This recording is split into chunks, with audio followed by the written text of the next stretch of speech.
So there are three questions that face the Browns offense according to BrownsNation.com. First question, is the offensive game plan predictable?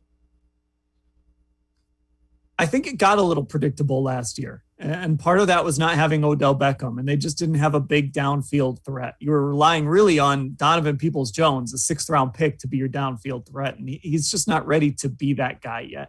So I thought they got a little bit predictable. You saw it. The Chiefs were able to kind of limit what they did because they just sort of played everything close to the line. You know, they made sure Jarvis Landry, he caught a bunch of passes, but he didn't really hurt the Chiefs with any of those catches.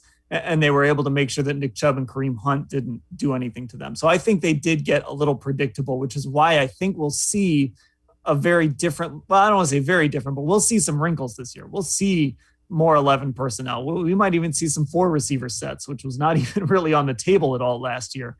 They're going to be able to get creative. And I don't think we're just going to see this, heavy personnel over and over again this season.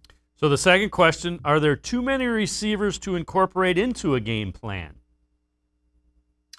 It depends on the receivers and how they feel about it, because there are going to be guys that are going to get left out of this. But having all these weapons is why you can have different wrinkles in this offense. It's why you can have Kareem Hunt and Nick Chubb on the field one play, and then you can go 4 wide the next, and then 2 or 3 tight ends on the next play. All of that versatility is actually a really good thing. And it's how you become unpredictable as an offense. The only question is, if Donovan Peoples-Jones wants to be on the field more, is he okay with maybe being the odd man out every now and again? Is Rashard Higgins okay? If they want to have a faster wide receiver core some week, is he going to be all right sitting on the sideline and maybe only playing 50% of the offensive snaps?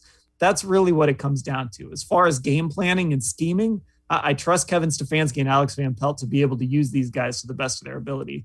They just got to make sure these receivers are happy when there are games when, quite frankly, they might not be in the game plan.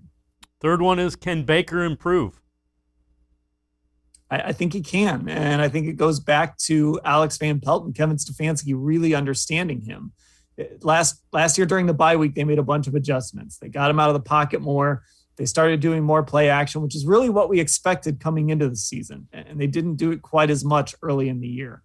And so I think kind of knowing Baker Mayfield more and him knowing them more, being able to sit down with him and figure out what he likes, what he doesn't like, and what works and doesn't work, I think he is going to improve. And I think he's got lots of confidence. He's never lacking for confidence.